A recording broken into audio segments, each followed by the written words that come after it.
So if you've already reviewed everything to do with that double hammer, you're probably thinking, all right, what's that other thing that we're doing in there? Not the E minor part. Because everybody kind of figures that one out pretty quick. It's that other thing. And it's that one lick that everybody just calls it the Scruggs Lick. It's the one you got to know because everybody plays it in almost every tune you've ever heard. How do you play that? How do you get that right timing? Okay. Now, in this particular tune, which everybody seems to love to want to learn, because, I mean, come on, it's the best tune there is, right?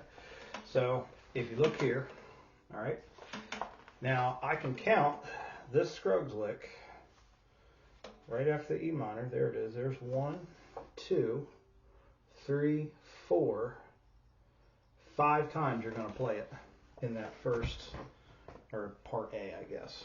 Okay. Now, it's not the first time that it's found in this book. Okay. And you can see, if you go here in my original copy, all right, if you go to page 62, and it says Exercise 9, Fill-in Licks. Earl says on his little tune from Carnegie Hall where he plays Little Maggie, there it is right there. There's the first iteration of the Scruggs Lick. And even he doesn't even have a name for it, which is kind of strange because it's so essential to everything that we're going to do and play, so you got to know how to do it, right? He calls it a fill-in lick. Of course, there's many of them, but it is what I would and what everybody else considers the fill-in lick. You got to get it right, okay? So what we're going to do, just in case you have a little bit of trouble figuring out what kind of timing there is and how it's going to work, okay? Let me show you exactly what we're working with here. Now, the print in the original copy is really small, so it's really not worth it for me to show you out of the book, but rather just to play it and work through it, okay? Now, we're working with 8 different notes. 1, 2, 3, 4, 5, 6, 7, 8. And then technically the 9th to make it sound good. Okay, so it's a full measure lick in order to get it right. Okay, now a lot of you figured out, like, okay, I got that part, I got the roll part. How do I get that slide in the middle? How do I get that timing right? Okay, and here's where I want to have a little bit of a comment. In the original text, Earl's doing a 2 to 4 slide on the 3rd string. So that way it matches up with your 2nd and 1st string when you play it next, okay? It's since evolved, even in his playing later in his career, and when he plays faster, and everybody else is playing in their careers. For a more modern approach, everybody seems to go to the 3rd fret only, okay? So you don't have to go all the way up to the 4th. It does sound good, but when you play really fast, it's kind of a little bit inefficient to use up all them frets, okay? So a lot of people only go to the 3rd. Now, typically you want to slide up to the 4th. A lot of people slide up to the 3rd. I slide up to the 3rd. I know a lot of other people that also hammer that pit. So if I play each one of them, if I play it with the original Earl slide, 2 to 4. Okay. If I play it with the 2 to 3 slide, that's more modern. Okay. And then if I play it with the hammer, that's the alternative version. Oops. There we go. So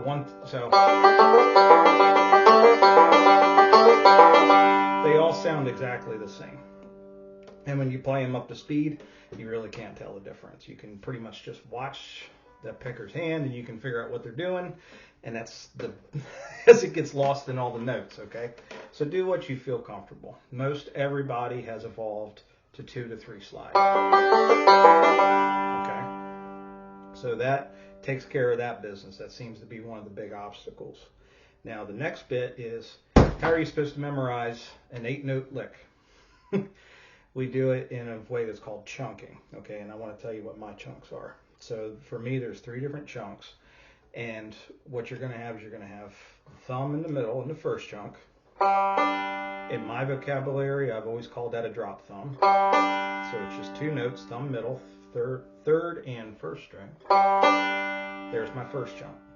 My second chunk is a forward roll, 5, 3, 1. So chunk 1,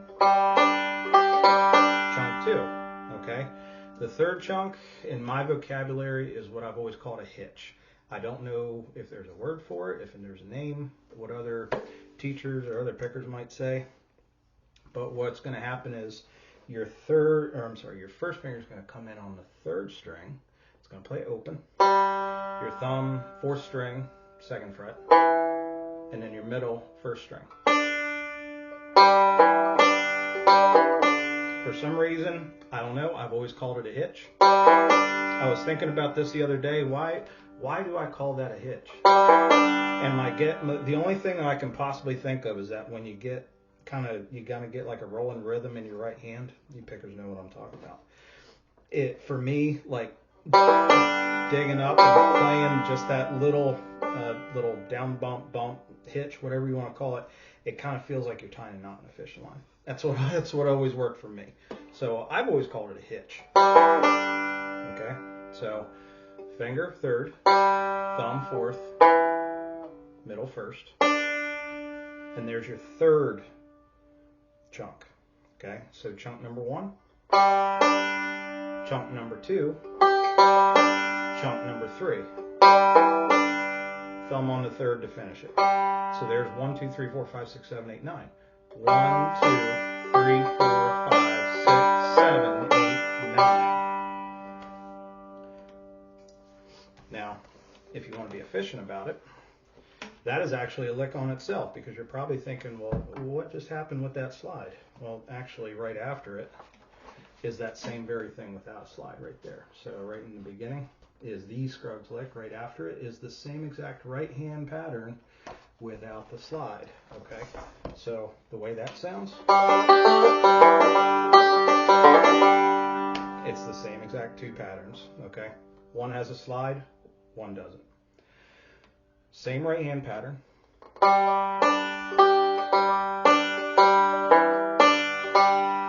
Okay, so chunk number 1, just to review. Chunk number 2, number 3 is the hitch. Thumb goes off and you're done. Okay, now you put in that slide or that hammer, whatever you wish, in the middle of that forward roll. That's what goes on that third string with your finger in that forward roll. So chunk number 1, chunk number 2, hitch for a third, and you're done. That's the Scruggs Lick. Okay, now I'll play it over and over again just to help you practice along a little bit, and I'm going to play it pretty slow. I'll do a little better son.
What's nice is that Earl even says that's a repeatable lick, just like I've been playing. Okay, so where we resolve is the 9th note on the thumb on the third string is also the first note in the next measure. Okay, so it's a repeatable lick. That's why I'm able to play it over and over again. Okay, so just a little bit quicker.